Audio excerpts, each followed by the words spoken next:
Hey there and welcome. If you've ever dreamed of walking out into your own backyard to pick fresh, crisp, flavorful peppers, well, you are in exactly the right place. We are going to break down everything you need to know from picking the perfect seed to that amazing final harvest. So why even bother growing your own peppers? I mean, just think about it. The ones you get at the store, they can be pricey, a little bland, and you're usually stuck with just a few basic types.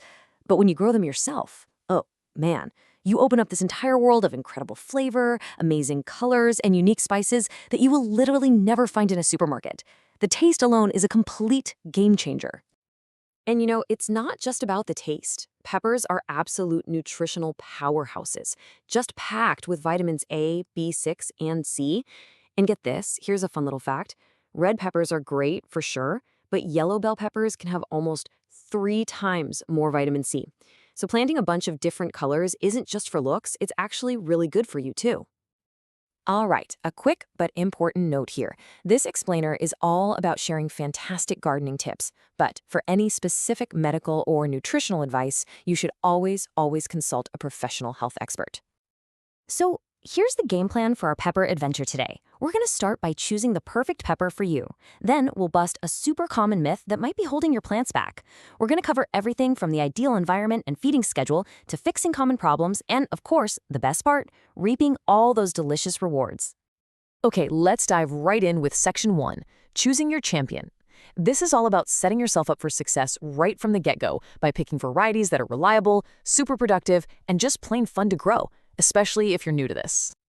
If you want a guaranteed win, you really can't go wrong with any of these. Banana peppers, incredibly sturdy, and they'll give you a ton of fruit. Serranos offer that nice, clean heat without being, overwhelming.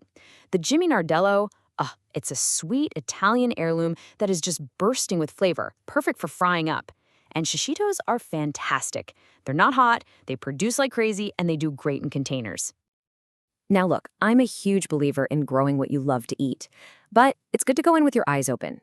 Bell peppers, for example, can be a little tough for beginners because even a really healthy plant might only give you a handful of peppers all season.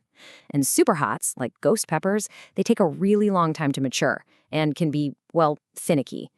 You can totally grow them, but starting with an easier variety will build your confidence for next year. All right, you've picked your champion. We're on to Section 2, starting your peppers right.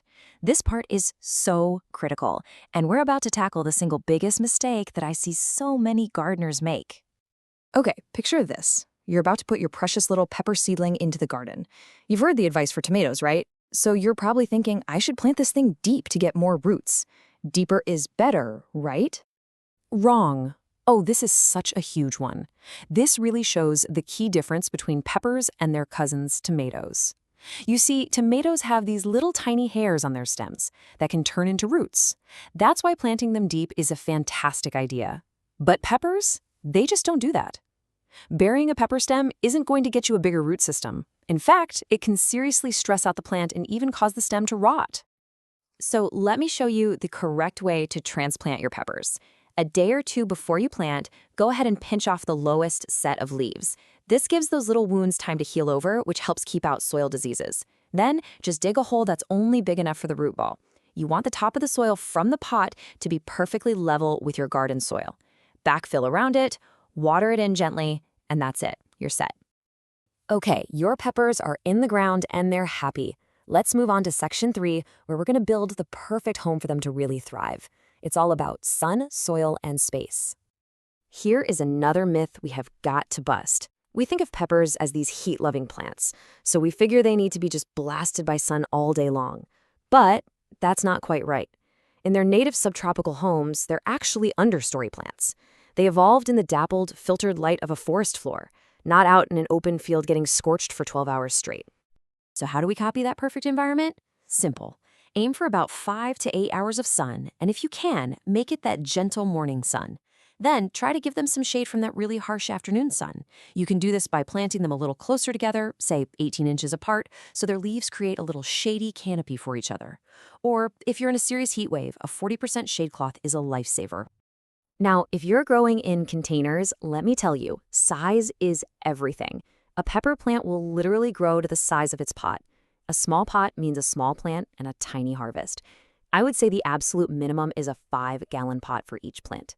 That gives the roots enough room to really spread out and get all the water and nutrients they need to support a big, productive plant. Next up is Section 4, Care, Feeding, and Support.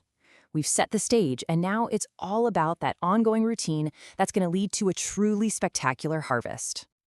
Peppers are what we call heavy feeders, so let's talk about their favorite meal plan. Here are my 3 must-have ingredients for success.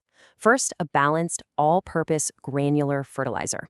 Look for NPK numbers that are pretty close, like a 555. That's for overall balanced growth. Second, bone meal. This is huge. It provides phosphorus for flowers and fruit, but just as importantly, it gives them calcium, which helps prevent that nasty blossom end rot. And third, a liquid fish fertilizer for a quick little energy boost. So, how often should you be feeding them? It's super simple. Give them their first meal when you transplant them, and then just keep it up every 2 weeks all through the growing season. This consistent feeding keeps them strong and productive all summer long.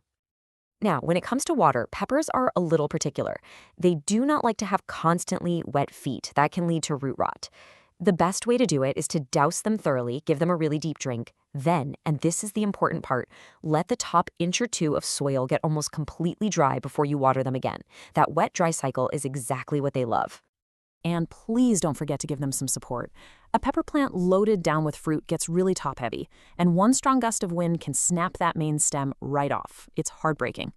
The best time to put in a stake is right when you transplant so you don't mess up the roots later.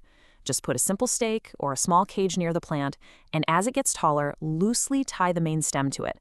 This one simple step can save your entire harvest. Look, even with the best care in the world, you might run into a few little problems. So in Section 5, we're going to arm you with a simple troubleshooting guide to solve the most common pepper issues the organic way. The great news is that most common pepper problems have really simple fixes. If you see tiny little aphids, honestly, a strong blast of water from the hose is usually enough to knock them off. See some white, papery spots on your peppers? That's just sun scald. It means you need more leaf cover or shade cloth. Dark, sunken spots on the bottom? That's blossom end rot. The fix? Add that bone meal for calcium and be more consistent with your watering. And if your flowers keep falling off, it's probably just too hot, over 90 degrees Fahrenheit. A little afternoon shade can make all the difference. We've made it. This is the best part. Section 6, harvesting your bounty. This is where all that hard work pays off in the most delicious way you can imagine. Let's talk about when and how to pick those perfect peppers.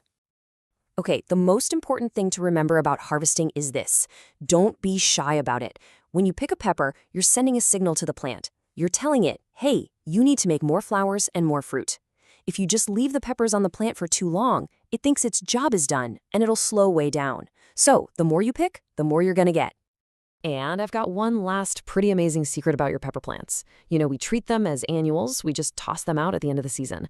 But in their native frost-free climates, peppers are actually perennials. They can live and produce fruit for years. If you're feeling a little adventurous, you can even cut them back, bring them inside for the winter, and get a huge head start next spring. So there you have it. That is the complete playbook for growing perfect peppers every single time. We've busted the myths, we've laid out the simple steps. The only question left is, which one of these amazing varieties are you going to grow first?